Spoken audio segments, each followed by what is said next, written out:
그래서 야고보 장로는 믿음과 행위의 일치의 중요성을 한 예를 들어서 설명하고 있습니다. 내 형제들아, 너희는 선생된 우리가 더 큰 심판을 받는 줄 알고 선생이 많이 되지 말라. 이 말씀 우리가 아예 선생이 되면 안 된다고 하시는 말씀은 아닙니다. 골로새서 3장 16절에 의하면 그리스도의 말씀이 너희 속에 풍성히 거하여 모든 지체로 피차 가르치며 권면하라 말씀하고 있습니다. 하나님께서 가르치는 은사를 받아 교사의 직분을 감당할 지체들이 분명히 있기에 피차 가르치며 권면하라 말씀하고 있는 것입니다. 여기는 책임과 사명이 따르는 것입니다. 그래서 고린도전서 12장 29절에도 다 교사겠느냐 말씀하고 있습니다. 교사라는 직분이 그만큼 귀하고 또한 책임이 요구하는 뜻이라는 말씀입니다. 모든 은사가 다 그렇지만 특별히 이 가르치는 은사는 지체들을 바로 세우는 유익을 주므로 그리스도의 몸된 교회를 이루기 위한 특별한 은사입니다. 가르치는 은사를 받은 사람은 더욱 조심한 태도로 임해야 할 것을 말씀하고 있는 것입니다. 이 가르치는 은사를 받아 교사의 직분을 감당할 때에는 우리가 하나님의 사람, 하나님의 종임을 잊지 말고 낮아져 섬김의 자세로 하나님께서 주시는 지혜대로 행하는 것입니다. 이 은사는 자기의 명예나 존경을 받기 위해서 주신 직분이 아닙니다. 물론 이 가르침을 받은 자는 가르치는 자를 존경하고 사랑해야만 합니다. 그러나 가르치는 자가 스스로 높여서는 안 될 것입니다. 문제는 잘못된 동기로 선생이 되려는 사람이 많다는 데 있었습니다. 이 책임과 사명을 망각한 채 명예와 박수 받기를 좋아해서 선생이 되려 한다는 것입니다.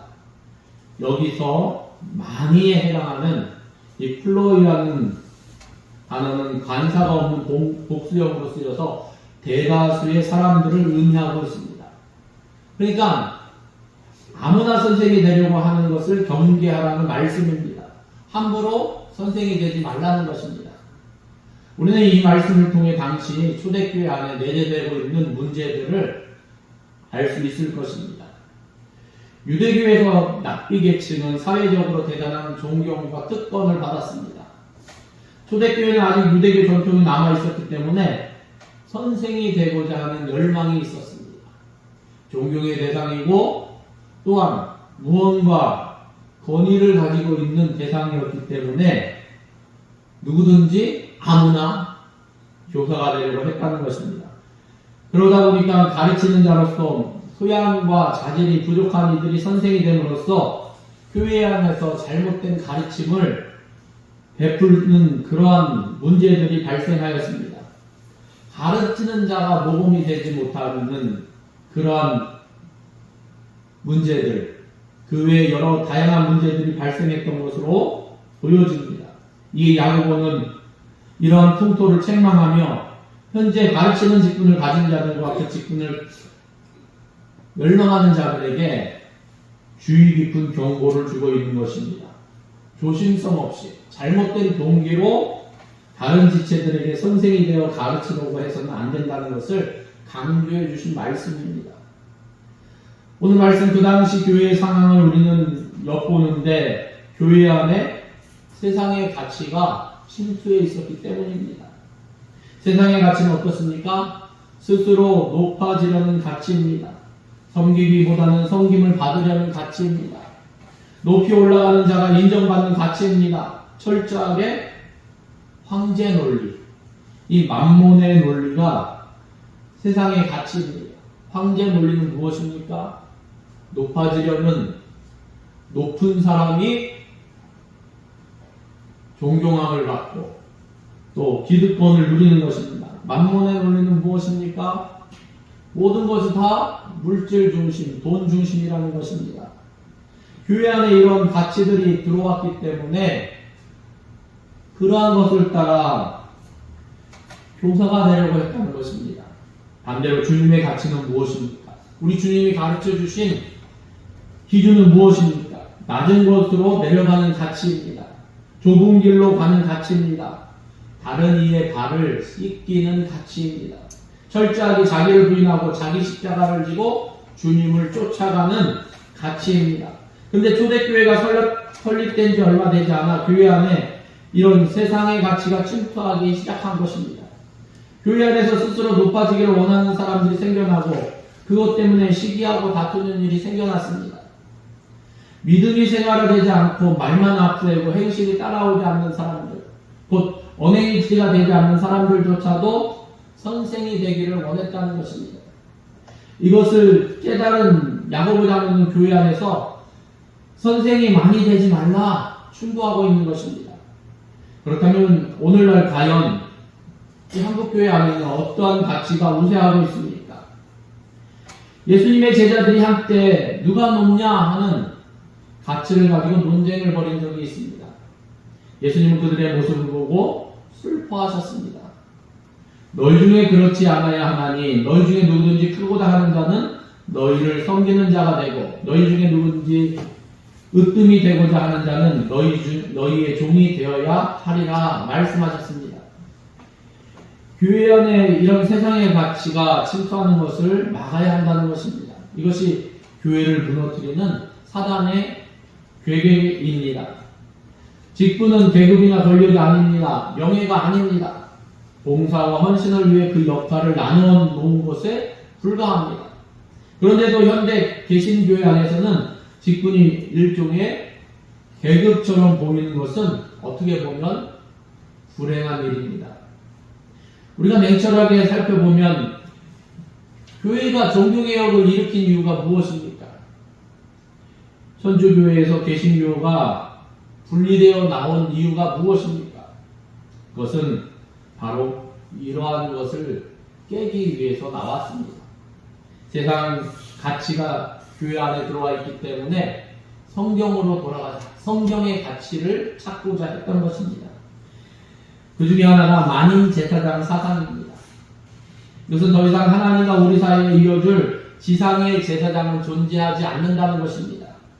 만인이 그리스도 안에서 하나님 앞에 직접 나아갈 수 있는 제사장이 되었기 때문입니다. 그래서 개신교회는 그리스도 안에서 하나님께 직접 기도할 수 있습니다. 직접 제사함을 받으며 직접 하나님을 예배할 수 있는 것입니다. 말하자면 개신교인들에게는 단지 역할의 차이만 있을 뿐 그들 사이에 사람과 사람을 나누는 계급이란 있을 수 없는 것입니다. 천주교회는 어떻습니까? 교황, 대주교, 주교, 주임 신부, 신부, 평신도로 이어지는 계급 제도가 존재합니다. 반면에 개신교는 이런 것을 비판하며 만인 제사장 사상을 가지고 성경으로 돌아가자. 성경의 가치로 돌아가고자 교회가 개혁을 한 것입니다. 그러나 실상은 어떠합니까? 오늘날 우리 교회 안에도 이 계급처럼 직분이 형성이 되었습니다.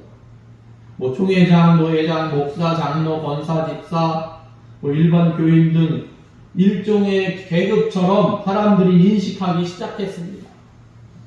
그 인식이 잘못된 것입니다. 직분을 얻기 위해 때로는 노비를 벌이고 선거운동도 합니다. 저희 교단에서는 한때 예장 합동 측인데 한때 어땠습니까? 총회장을 선출할 때 그래서 선거가 너무 과열되니까 제비뽑기로 총회장을 선출하기도 했습니다. 그리고 회의가 끝나고 나면 언제나 뒷말이 무성하고 실족하는 일들이 생깁니다. 직분을 일종의 계급으로 생각하는 것은 아닌가? 누가 이 헤게모니의 쟁탈을 벌이고 있습니다. 직분을 권력으로 생각하기 때문에 내가 주도권을 가져야 되는데 하기 때문에 서로 자기 주장이 옳다고 이야기를 합니다. 그렇다면 종교개혁 정신은 다 어디로 간 것입니까? 개신교가 주장하는 이 정신, 예수님께서 바라시던 하나님 나라의 공동체인 서로 발을 씻기는 교회는 어디로 간 것입니까? 주님을 믿는다는 것은 나 중심의 사고에서 주님 중심의 사고로 세상의 논리인 높아짐의 논리에서 주님의 논리인 낮아짐의 논리로 이 사고축이 바뀌는 것을 의미합니다. 세속적인 발상의 전환 없이는 결코 참된 그리스도인이 될 수 없습니다. 주님은 또 이것을 좁은 문에 비유해서 설명하셨습니다. 세상 사람들이 추구하는 문과 다른 문입니다. 마태복음 7장 13절에 보면 좁은 문으로 들어가라. 멸망으로 인도하는 문은 크고 그 길이 넓어 그리로 들어가는 자는 많고 생명으로 인도하는 문은 좁고 길이 협착하여 찾는 자가 적음이라. 예수님을 영접했다는 자체가 좁은 문입니다. 좁은 문을 선택한 것입니다. 세상적인 가치를 포기하겠다는 결단입니다. 바로 여기에 그리스도인의 순결과 거룩이 있는 것입니다. 그러나 오늘날 이 땅의 교회의 현실은 어떻습니까? 교회의 순결성이 의심받고 있습니다. 교회의 거룩성은 어떻게 보면 우리 안에서부터 허물어지고 있습니다. 교회는 세상의 논리를 여과 없이 따르고 있고 성도들도 황제의 논리를 따라 더 많은 것을 얻기 위해 기도하고 더 높아지려고 경쟁하고 있습니다. 사랑하는 성도 여러분, 여러분은 어떤 마음으로 직분을 받으셨습니까? 어떠한 마음으로 예수 그리스도를 따르고 있습니까? 직분은 결코 명예나 권력이 아닙니다. 순전히 봉사와 헌신을 하기 위해 하나님께서 허락하신 것입니다. 예수 그리스도를 따르는 성도로서 가치관이 성경적인 가치관으로 바꿔야만 합니다. 세상의 가치에선 주님의 가치로, 이 황제의 논리에서 성김의 논리로 변화될 수 있기를 바랍니다. 또 야고보 장로는 선생이 많이 되지 말라 한 이유를 분명히 밝히고 있습니다.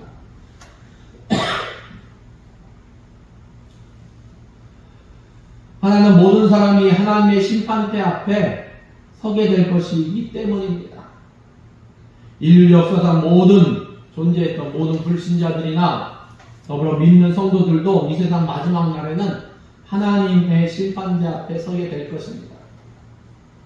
그리고 어느 누구도 이것은 피할 수 없습니다.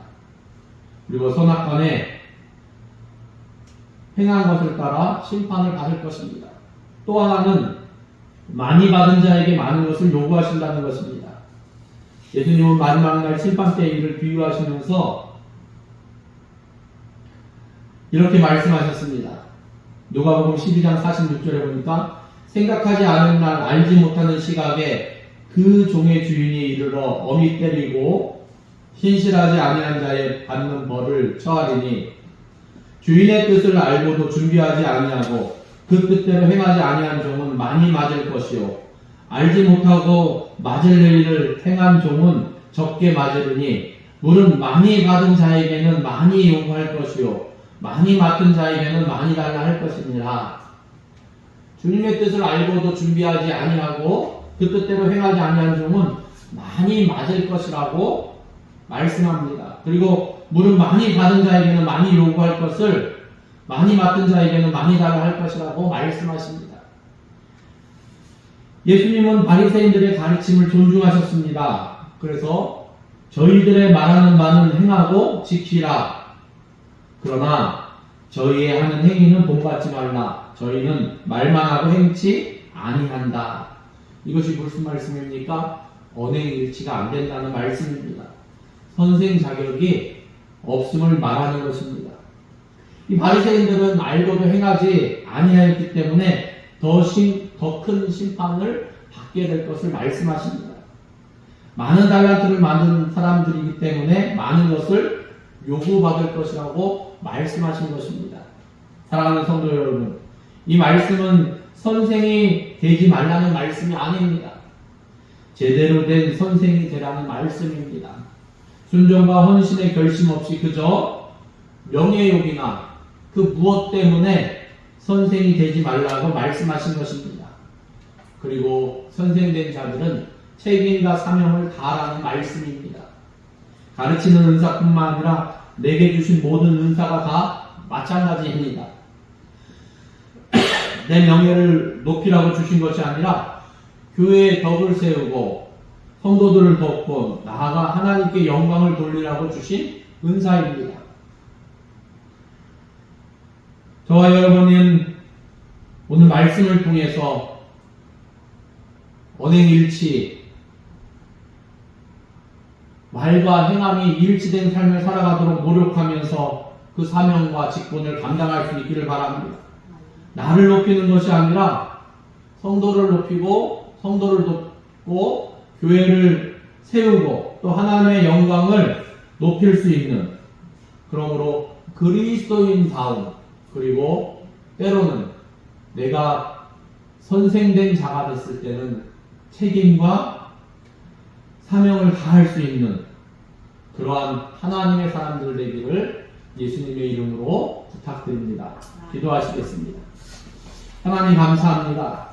하나님,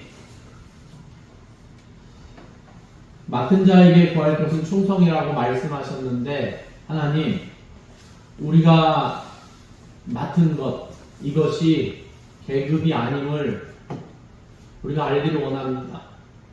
목사나 장로나 권사나 집사나 교회 안에서 이것이 계급이 아니고 하나님께서 맡겨주신 이 지체들 간의 직분임을 우리가 다시 한번 말씀을 통해서 생각해 볼 수 있길 원합니다. 그리고 가르치는 자로서 그저 나의 명예나 나의 욕심에 따라서 취하는 것이 아니라 제대로 된 가르침의 교사가 될 수 있도록 인도하시고 성령 하나님께서 함께하여 주심으로 말미암아 하나님 섬김의 원리대로 다른 이의 발을 씻기는 원리대로 주님께서 우리에게 제시하신 그 가르침의 원리대로 행할 수 있는 진정한 교사들이 될 수 있기를 원합니다. 직분자들이 되기를 원합니다. 하나님, 우리 안에 세상 가치가 아니라 예수님 가치를 항상 기억할 수 있도록 인도하시고 진실로 우리가 항상 하나님 말씀 안에서 진리를 발견할 수 있도록 인도하시고 하나님 말씀 안에서 우리가 찾아갈 답을 찾을 수 있도록 하나님 함께하여 주시옵소서. 모든 것을 주님께 의뢰드리며 예수님의 이름으로 기도드립니다. 아멘.